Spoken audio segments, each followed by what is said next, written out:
ಎಲ್ರಿಗೂ ನಮಸ್ತೆ. ನಾನು ಇವತ್ತಿದ್ದೀನಿ ವೇದು ಮೇಕ್ ಓವರ್ ಸ್ಟುಡಿಯೋದಲ್ಲಿ. ಇದು ಬರೀ ಸ್ಟುಡಿಯೋ ಅಷ್ಟೇ ಅಲ್ಲ, ಅಕಾಡೆಮಿ ಕೂಡ ಇದೆ. ಇಲ್ಲಿ ನೀವು ಸ್ಟೂಡೆಂಟ್ ಆಗಿ ಬಂದು ಕಲಿಬೋದು. ಬ್ಯೂಟಿಷಿಯನ್ ಆ್ಯಂಡ್ ನೀವು ಮೇಕಪ್ ಕೂಡ ಇಲ್ಲಿ ಕಲಿಬೋದು. ತುಂಬ ಚೆನ್ನಾಗಿ ಹೇಳ್ಕೊಡ್ತಾರೆ. ಬನ್ನಿ ಈಗ ನಾವು ಇಲ್ಲಿರೋ ರೆಂಟ್ ಸೆಟ್ ನೋಡೋಣ. ಇಷ್ಟು ಬ್ಯೂಟಿಫುಲ್ ಸಿಟ್ ನಿಮಗೆ ಇಲ್ಲಿ ಮಾತ್ರ ಸಿಗಕ್ಕೆ ಸಾಧ್ಯ. ಬನ್ನಿ ಇನ್ನೂ ಒಳಗಡೆ ಇದೆ ನೋಡೋಣ.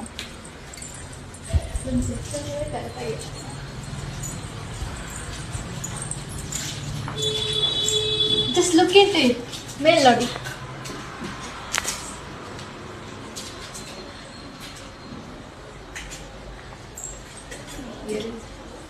ಎಷ್ಟು ಸೂಪರ್ ಆಗಿದೆ ಅಲ್ವಾ? ಹಾಗೆ ನನ್ನ ಇವತ್ತು ಎಷ್ಟು ಚೆನ್ನಾಗಿ ರೆಡಿ ಮಾಡಿದ್ದಾರೆ ಇವರು. ಫಿನಿಶಿಂಗ್ ಮಾತ್ರ ಸೂಪರ್ ಆಗಿದೆ. ನೀವೇ ನೋಡ್ತಿರ್ಬೋದು ನನ್ನ. ಈಗ ನಾನು ಮಾಡಿರೋ ವಿಡಿಯೋಸ್ನ ನೋಡ್ಕೊಂಡು ಬನ್ನಿ.